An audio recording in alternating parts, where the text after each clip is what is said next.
Hello tout le monde, c'est Yacine. Aujourd'hui on va parler du film Grave de Julia Ducournau.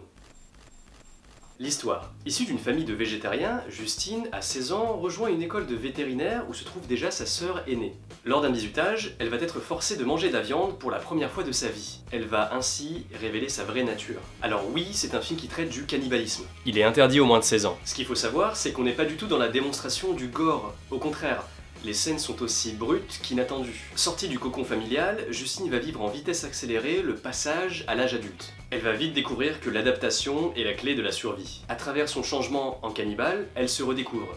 C'est par exemple visible dans la scène qu'on va appeler la scène du miroir. Le film joue avec nos émotions car sa mutation va également nous tirailler. Tirailler notre vision de ce personnage, entre les actions immorales qu'elle réalise et cette adolescente qui souffre. Tout comme ses victimes. L'horrible devient plus inquiétant lorsqu'il se déplace dans notre quotidien.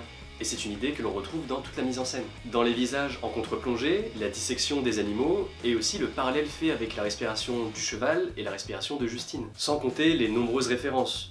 Au niveau de la musique d'ailleurs, on peut même parler de thème. Thème qui rappelle par certains aspects le Halloween de John Carpenter, dans son allure lancinante et minimaliste. Le film explore les plaisirs de la chair. L'école est un laboratoire pour les expériences sexuelles la nuit, et un laboratoire pour les expériences sur les animaux le jour. Les responsables du bizutage profitent de leur autorité pour tester les limites des élèves. Ce qui nous dirige vers la question centrale du film, la société n'est-elle pas davantage violente car elle entraîne la négation de soi? Ici, les conséquences sont mortelles. Ce que je pourrais reprocher au film, c'est sa fin qui n'est pas assez développée, mais bon, c'est assez anecdotique. Dans le même style, je vous invite à regarder It Follows de David Robert Mitchell, qui parle d'un récit d'apprentissage avec les mêmes thématiques que ce film-là. Voilà, merci d'avoir regardé cette vidéo, je vous invite à liker, partager et me donner votre avis sur Grave en commentaire.